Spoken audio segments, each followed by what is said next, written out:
and we'll take the questions. You know, disappointing with the loss. I thought we did some good things out on the court to have some success against Arkansas. I thought we did a really good job in the press attack. We had a couple times we turned the basketball over when it came in bunches, but I thought for the most part we attacked the press very well. I think the thing that changed the game, and give Mike Anderson a lot of credit for this, I thought we were having some success against their full court press where they were really aggressive with it. We were able to break that press and get into the lane and cause problems.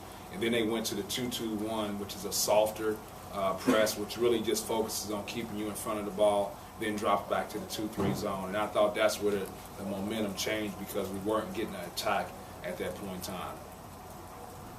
Rick, how difficult was it to attack without IJ and Trevante on the court? Oh, it was huge. You know, Trevante is obviously our best guy, like getting into the lane and breaking pressure. IJ is growing into that role, but he's still just a freshman on that. And I thought Chicken made some bad decisions sometimes out there, but not having Trevante, and then at the very end not having IJ out there, we just didn't have anybody besides Chicken who could handle the ball and go attack. Rick, your knee-jerk reaction to Tevin Moore's 17 minutes on both ends of the floor. It seemed like the effort was high, the energy was high, and did some productive things. Well, I tell you what, Tevin has been probably the most enjoyable kid I've ever coached in my coaching career. He's never complained about his playing time. He's always been on that so-called white team, scout team, and never complained, been a great teammate. And I just thought we deserved to give him a chance. I tried to do that earlier, but I just thought we were caught in a numbers crutch at that point in time. But I threw him out there, and I thought he did well. I mean, he had 4 rebounds in just that short amount of time. And he made a couple decisions, but I think that's more so from, like, not playing. I don't think it's because he was a bad player, but the first time you get thrown out there against Arkansas and they're pressing and trapping and things like that, you're going to have some mistakes. So I was really pleased with his performance, and hopefully he starts to feel more comfortable about what he's doing out on the court and continues to have some success. How is IJ doing? I mean, how's his head or whatever? I just think he played. He got kind of rough start, but it seemed like he settled down a little better. Yeah, I have no idea how he is physically at this point in time because I haven't talked to Scotty since the game's over with. So I'm sure he'll give me a report sometime later today. But I think IJ is a great kid. I think he's a great teammate. I think he's going to be a tremendous leader for us. You know, you got to be careful when you're playing your home state. And anytime you're playing your home state, you get a little bit too jacked up at times. And I think, you know, he kind of rushed some shots. He didn't just, like, take the shot. He usually makes those shots that he took early in the ball game. So I think he got himself calmed down a little bit more in the second half. Didn't see Tyson or Fred in the game. Is there any reason because of that? No, they didn't. Those guys didn't do anything wrong. There's no sort of disciplinary action. I just wanted to go with some different lineups. I thought against Arkansas it was really important for us to have those 2 little guards out there to handle the pressure. So I think that gave us the best chance to win, and I think Tevin deserved to play because of the way he's been participating and playing in practice. So, but it's nothing disciplinary. Those guys are not in the doghouse. I thought those guys that we played gave us the best chance to win the ball game. Antoine Bell scored like 4 points last 7 games. He's been playing a couple of those. What did they give him today? Where was he on your scouting report? He wasn't on the scouting report. So, you know, he really came in and gave them a lift and did a good job. You know, he had 19 points, but I think he only played 17 minutes. I think it looks like he made more threes than what he did during the course of the game, but he only ended up with 3 threes. But, you know, obviously he came off the bench and gave those guys a huge lift. That last possession with 17 seconds left, did you want to attack the basket, or you got bungled with Colin? Yeah, I mean, I don't want, but Jacoby, I wanted him to have the ball in his hands and attack off of Colin. And he should have never threw the ball in Colin in that situation. I wanted him to attack first and then have Colin as a throw behind for a 3, or Colin a quick reverse to the Chicken and go ball screen. So, but in that situation right there, Jacoby's got to keep the ball in attack. Prior to that, what were your thoughts as to not foul about 40 seconds to go? Well, I thought we were playing good defense, and I thought if we could get a stop there, and then once we got a stop there, now we could run out and get something in transition. So, you know, it's always questionable what you're doing, and then also, like, who do you foul? You know, like, you want to make sure if you foul somebody, there's somebody out there that's, you know, a bad free throw shooter, and obviously they got to make sure they touch the ball in order for you to foul them. So I just wanted to play it out and see if we can get a stop and see if we can get a quick score. Was that kind of almost the worst case turnover where you get the turnover but it's a dead ball and they get to set their defense? No question about it, yeah. 3 free throws a day, just 10 of 21. Just talk about how that impacted the game. Well, I thought it was, I mean, we didn't shoot the free throws very well, but I think even more importantly, we missed a lot of front ends of one-and-ones.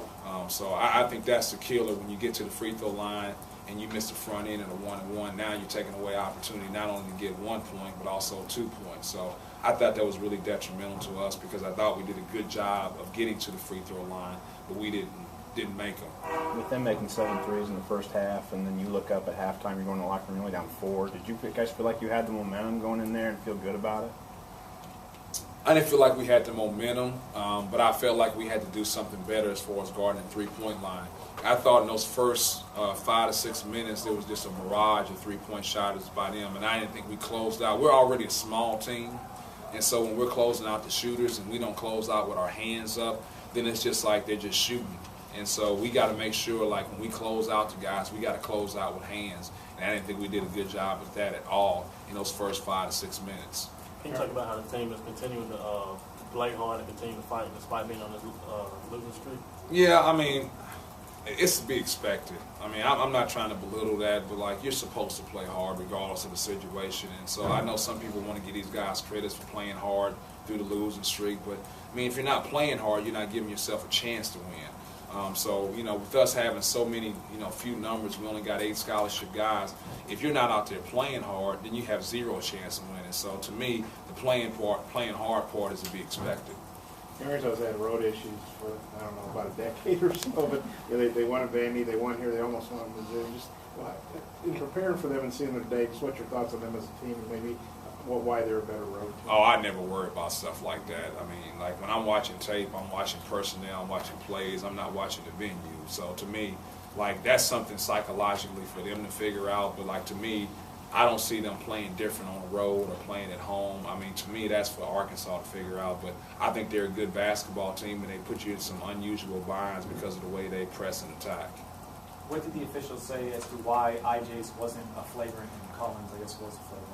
Well, they said they didn't see anything. Okay. They said they zoomed in from a whole bunch of different angles, and at that point in time, like, it wouldn't have mattered what they said because they weren't changing it. So, you know, I didn't get a chance to obviously see it. I'll get a chance to see it, you know, tonight when I watch tape. But they just said they looked at it from a different angles. They looked at it and zoomed in and just didn't see anything. When you're talking about Arkansas switching to a softer press, was that about midway through the second half? I like to think so. I'm not for sure, but I thought it was somewhere around the 11-minute mark that they switched to that 2-2-1, and then they went back to the 2-3 zone. And I thought that was a big change for us because I thought we were in attack mode and getting to the paint. But then they switched to that. It really put the brakes on us offensively. What are some positives to take away from this game tonight? Oh, I don't know. I mean, I have to watch tape to say something for sure, but I thought Tevin handled his minutes, you know, well. I thought Trevante continued to play well. I think he's been our best player. Even though Chicken had 33 points against LSU, I think he's been our best player here on a consistent basis for about the past, you know, 3 to 4 games. I thought Raquez is continuing to show up and play hard. And so I think we had some positives, you know, from it. I didn't think we did a terrible job of taking care of the basketball versus the press. That's the thing I was most concerned about because teams have been scoring 25 to 30 points off our turnovers, and they weren't even pressing us.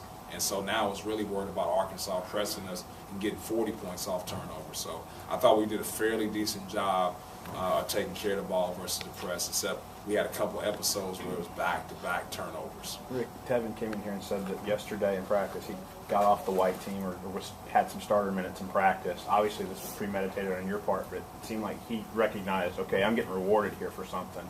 And he kind of knew what was going on here. Was that kind of the deal? Was that kind of how it went down? Was it premeditated that I want to give him this chance and see how he does? Well, he should know what I told him. I mean, I don't know what's to figure out from that point in time. He didn't tell us what you told him, so that was the deal. Yeah. Okay. You quoted Clark Burns, one of 6 from the field, but 7. I'm sorry I couldn't hear the beginning. You know, Cody Clark Burns, he goes 1 of 6 from the field, but he gets 7 assists, 9 rebounds. Just talk about the impact of the game. Well, he's a skilled forward. You know, when you got a forward like that, when he can play out on the perimeter, he stretches you defensively, so you got to make a decision when he sets the ball screen and he comes off a screen. Do you want to, like, continue to chase him and then you get hurt on the backside, or do you switch some things with the ball screen? So I think he's one of those guys that's a so-called skilled forward that you got to make sure that you switch some things with him, else he's going to hurt you But he's also good enough in the post that if you do switch, he takes you down in the post and can get some things done. But I don't think he posts as much as he gets offensive rebounds once those switches occur. What did Colin do today that allowed him to be successful? Oh, I thought he took good shots. You know, I think more so that Colin's a good basketball player, and he has some opportunities, and sometimes he forces those opportunities at the three-point line. So I think when he lets the game come to him and he doesn't take forced three-pointers, he's a really good. I think he only took one forced three-pointer, and that was the one that actually went in there in the second half, but that was a bad shot. I mean, but it went in. All right, thanks, Scott.